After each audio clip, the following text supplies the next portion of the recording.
Fala pessoal, aqui é o Maurício. E eu sou o Maicon, tudo bem? Bem-vindo a mais um vídeo. E hoje, pela primeira vez, teremos... E se a Pangeia ainda existisse com o canal, que eu não lembro o nome. Kinokano TV, o cara É bem esperto. O nome é bem estranho. Sim, ele parece ser gente boa, né? Sei que não conhece ele. Eu nunca vi o canal, então... Ele fala sobre filosofia, história, ciência e etc. É um cara bem inteligente. Então vamos ver como é que vai Só ser. lembrando que o canal vai ficar na descrição e não esquece de se inscrever, deixar o seu like. Exatamente. Então vamos ver aí se a Pangeia ainda existisse, o que aconteceria. Provavelmente ia dar merda. Ou não, né? Porque o povo unido jamais... Vamos pro vídeo. Bora. Pangeia é o nome dado ao supercontinente que existiu há milhões de anos atrás. Sabias? Não, a Terra nem sempre Sabia. foi a mesma, meus amigos. Na verdade, ela foi bem diferente. Durante muito tempo, os continentes não eram separados como eles são hoje. Já Pela foi vários movimentação aqui. das conhecidas placas Formações. tectônicas, os 6 continentes que a gente conhece hoje não existia. Na verdade, o que existia era uma aglomeração desses 6 continentes, cujo nome era Pangeia. E isso tudo, obviamente, demorou demais pra acontecer. Foi há mais ou menos 450 milhões de anos atrás. Mas esses dias eu tava pensando sobre e me trouxe uma dúvida. E se o mundo ainda fosse uma Pangeia? Quais consequências isso teria pra nossa economia, pra nossa cultura, até mesmo pra nossa evolução como ser humano? Oi, eu sou o Tinoco, sejam muito bem-vindos a mais um vídeo. É sobre isso que nós vamos falar no vídeo de hoje. Claramente, tudo que eu vou falar no vídeo de hoje não tem como muito eu afirmar, porque tudo não passa de uma teoria, né? Bom, então vamos lá. Se o planeta Terra ainda fosse uma Pangeia, a gente ia ser meio parecido assim, ou com Vênus ou com Plutão. Não teria vida? É isso, tchau! Vamos lá. Como eu expliquei no início do vídeo, a Eu fico mais Pangeia rápido deixou de ainda. existir pela movimentação das placas tectônicas, que fizeram grande parte dos continentes se afastar e ser o que eles são hoje. Seguindo essa lógica, pra Pangeia existir hoje, não poderia existir as placas tectônicas. E você, meu pequeno gafanhoto, não faz a menor ideia do que pra que serve uma placa tectônica, né? Vem comigo que eu vou explicar pra você, Pra porque eu não causar sei se você sabe, terremoto, mas vulcão. eu sou especialista em placa, né? Eu sou guarda de trânsito. É pela movimentação das placas tectônicas que o mundo tem montanhas, rios, vulcões, terremotos e um clima habitável. Parte completamente nerd que eu vou ter que explicar aqui agora. Uma das principais funções das placas tectônicas é o transporte de dióxido de carbono de dentro pra fora e de fora pra dentro. E assim ela regula mais ou menos a quantidade que tem de dióxido de carbono na atmosfera. Sem as placas Reciclador. tectônicas, a gente encararia 2 cenários bastante opostos. Pelo excesso de dióxido de carbono na atmosfera, a Terra ia superaquecer e ia ter um clima mais ou menos parecido ali com Vênus. Caso contrário, né, e tenha pouco dióxido de carbono na atmosfera, a Terra ia esfriar e ia ter um clima mais ou menos parecido com Plutão. Então aí, bacana aí, pode escolher, fica à vontade. Inclusive, só pra deixar você curioso aí, a Terra é o único planeta do sistema solar que tem placas tectônicas, né? Então talvez seja esse o motivo pra gente ser um planeta habitável.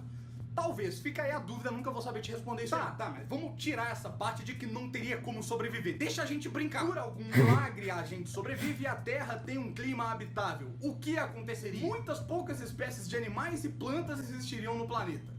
Desculpa acabar com a graça, cara. Isso porque essa grande quantidade que a gente tem hoje de animal, planta, vegetal, bactéria, fungo, tudo se dá pela diferença de habitat que eles tiveram pra evoluir. Claro que isso contando que você acredita em Darwin, né? Porque, sei lá, se você não acreditar, aí você pode, sei lá, ir pro vídeo do Padre Fábio de Mello. Seguindo essa linha, caso tivesse menos biodiversidade no planeta, a vida seria muito mais frágil. Caso tivesse uma catástrofe gigante, como por exemplo o meteoro que caiu no planeta há 65 milhões de anos atrás e acabou com os dinossauros, já fiz um vídeo sobre isso, é só você clicar aqui. Somente esse choque já seria capaz de acabar com a vida inteira no planeta. Ia provavelmente só sobrar os répteis e, sei lá, os insetos. Isso porque o motivo que fez com que o ser humano chegasse onde ele chegou hoje pela evolução foi que realmente os dinossauros morreram, que aí deu espaço para os pequenos mamíferos conseguirem evoluir e aí com o tempo chegar até um cara igual você, que passa o dia inteiro vendo vídeo no YouTube e procrastinando as atividades que você tem para fazer e aí você acaba com a evolução humana. Mas tudo bem, eu fico feliz de você estar assistindo esse vídeo. Tá, mas eu sei que você só quer saber como seria o mundo humano se existisse a Pangeia. Eu vou pra ela logo, eu precisava explicar isso aqui, senão ia ficar... Então beleza, se a gente não fritasse ou congelasse, e se a gente não morresse pelo meteoro e conseguisse evoluir até chegar nos primeiros humanos, o que aconteceria? Vamos lá, as primeiras grandes civilizações tiveram algo em comum. Normalmente eles ficavam localizadas perto de um rio. Isso porque a água doce, além de você poder beber, também servia para agricultura, para você se limpar, para você fazer transporte de alimento, né, por canoa, por caravela. Mas se o mundo fosse uma Pangeia, não existiria rio, já que para existir rio tem que haver chuva numa região montanhosa e aí acumula água no seu interior, forma um lençol freático, e esse lençol freático faz o rio nascer, mas também não existiria montanha, então não teria como haver chuva na região montanhosa, também não ia conseguir ter lençol freático para nascer o rio, então não teria nada disso. Já que o importante aqui é a água doce e não existe rios, né, o que provavelmente tomaria o lugar do rio seria os lagos, que a grande realidade é que é só um buraco com água da chuva. Bom, na verdade, não é isso que ia acontecer. Eu vou explicar aqui pra você. A grande diferença de um rio para um lago é que no rio a água é corrente, né? No lago a água é parada. E isso ajuda muito a gente. Ter uma aguinha corrente faz uma belezura pra gente que você não tem noção. Primeiro que, por exemplo, a água corrente serve pra gente poder jogar coisas no rio. Como, por exemplo, sei lá, a gente joga o esgoto no rio, porque a água não fica parada ali na sua frente. Ela vai embora e quem tiver embaixo que se for. Segundo, que a água mais parada no lago faz com que ele tenha uma biodiversidade menor. Animais de grande porte não iam tancar sobreviver só com um lago, não, né? Então, nesse caso, a civilização evoluiria para uma... Tem toda uma questão de oxigenação da água, tem questão de mineração, a qualidade da água em si. Sim. Tem toda uma civilização vegetariana. Mas o grande motivo disso não acontecer é o seguinte: meio que não ia existir lago, né?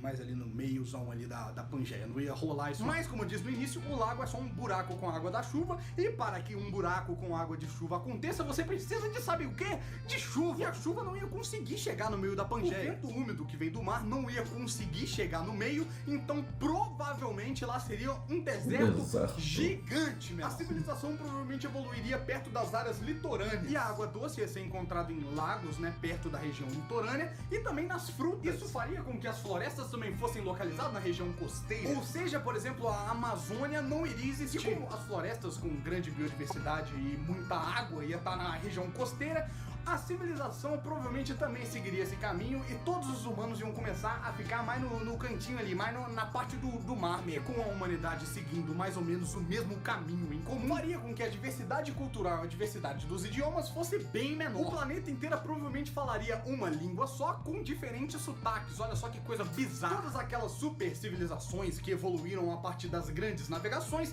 não existiriam. Os vikings, por exemplo, ou as cruzadas, a galera que descobriu as Américas, a Oceania e até dominar a África depois, provavelmente não existiria. Com isso, a economia mundial iria girar de uma maneira completamente diferente. Isso porque quando começasse a surgir os grandes impérios, eles provavelmente iam dominar quase que o mundo inteiro. Provavelmente ia ser dividido em norte, sul, leste, oeste, e esses aí iam dominar o resto. Isso também faria com que a desigualdade fosse cada vez maior. Como eu acho que você já percebeu, quanto mais perto da capital ou mais perto do centro da capital você estiver, mais privilegiado você é. Para exemplificar isso, eu vou dar um exemplo que aconteceu no Brasil há muitos anos atrás, mas que ainda reflete no mundo de hoje. Existiu uma época nesse país e no mundo em que a escravidão corria solta. Todo mundo poderia ter o seu escravo. E quando essa lei foi abolida, o governo não deu muitas condições para que os escravos conseguissem voltar a ter uma vida normal. Como, por exemplo, os escravos não tinham estudo, eles não tinham condições de arrumar empregos maiores que ganhavam um grande salário, por exemplo. Sem salário, eles não tinham dinheiro nem para se alimentar e muitos acabaram morrendo na rua mesmo. A solução foi se afastar dos centros urbanos e viver por conta própria. E com o tempo, isso se tornou uma grande bola de neve. Os filhos desses escravos não conseguiam estudo porque os pais não tinham dinheiro para colocar eles numa escola. Logo, os filhos dos filhos desses escravos não tinham estudo porque os pais não tinham estudo e os pais desses pais não tinham estudo também. Por isso, o índice de criminalidade começou a aumentar e também o preconceito racial, até chegar no Brasil de hoje, com as favelas, por exemplo. O que eu quero chegar com isso é que naquela época tinha um certo limite de expansão. E nessa situação em que o mundo fosse uma Pangeia, quem estivesse distante das capitais estariam muito distante das capitais, então muito menos privilégios chegariam para essas pessoas. Com a evolução perto do mar, os animais daquela área provavelmente diminuiriam até desaparecer completamente. Mas, pelo contrário, do outro lado do planeta, onde não existe terra, né, só água, os animais evoluiriam sem contato nenhum com o ser humano. O entretenimento também seria diferente. provavelmente o seu time de futebol ou o seu grupo musical favorito não existiria hoje. E o turismo também seguiria o mesmo caminho, já que o mundo seria dividido em norte, sul, leste e oeste. As regiões turísticas iriam ser completamente diferentes. Provavelmente as 7 maravilhas do mundo antigo e moderno não existiriam. E os meios de comunicação com as pessoas do outro lado do mundo também seriam bem diferentes, né? Até porque você tem que atravessar o mundo, né? E o mundo, ele tá meio mais distante agora. Em resumo, o mundo inteiro como nós conhecemos seria diferente, pois as coisas evoluiriam de maneira diferente. Olha aí ao seu redor tudo que você tem, a sua camisa, a sua cama, as suas coisas todas, elas provavelmente poderiam ser diferentes pela evolução que nós teríamos. E uma coisa que é engraçada, porém nem tanto, imagina a galera tentando dar a volta no mundo. Pô, vou reto aqui. Não vai chegar em lugar nenhum. Então é isso, e também, só pra deixar claro, essa teoria toda aí, a Pangeia, né? Ela não existiria se a Terra fosse plana. Então, fica aí também a questão. Bom, e esse foi o vídeo, eu espero que você tenha gostado. Se você gostou, deixa o seu like, se inscreve no canal. Muito obrigado por ter assistido até aqui. Você pode apoiar a gente no Apoia-se pra ajudar a gente nesse projeto maravilhoso. Me siga nas redes sociais, @TinoCanoTV tá aparecendo aqui do lado. E também os vídeos, né, os vídeos anteriores, um que você vai gostar. E o último lançamento também estão aqui do lado. Muito obrigado pelo seu acesso, até o próximo vídeo. Valeu, um grande abraço do Tinoco. Adeus. Au! Então, realmente, eu já vivi na Pangeia e ele falou tudo errado. Lá nós temos animais, tem o telefante. Telefante é o quê? É um elefante que a orelha dele é como se fosse o orelhão do telefone, então ficou o telefante. A gente pode... O que tem mais lá? Ele se abaixa e a gente vai na orelha dele para ligar para as pessoas. E o que mais? Eu conto no próximo vídeo. No próximo episódio. Não perca o próximo episódio da Pangeia do Maicon. Enfim, minha opinião, eu acho que no começo até tinha algumas informações mais técnicas, mas depois ele deu uma viajada. Ele viajou com certeza. Ele deu uma viajada gigante ali, mas daí... ele foi no achômetro do que ele achava que seria... O que ele imaginou, né? Sim. Pelo que ele sabe, que ele não sabe, tal, etc. Sim. Pelo que eu entendi, é como se fosse um calvo. Em cima, deserto, e ao redor tem os matos, floresta, com as pessoas. Eu tô ficando Pangeia. Aí a Pangeia do Maicon. Quem quer ver a Pangeia do Maicon? É isso aí. Até mais, porque esse vídeo já tá ficando zoeira demais. Beijão e até o próximo vídeo. Tchau. Tchau.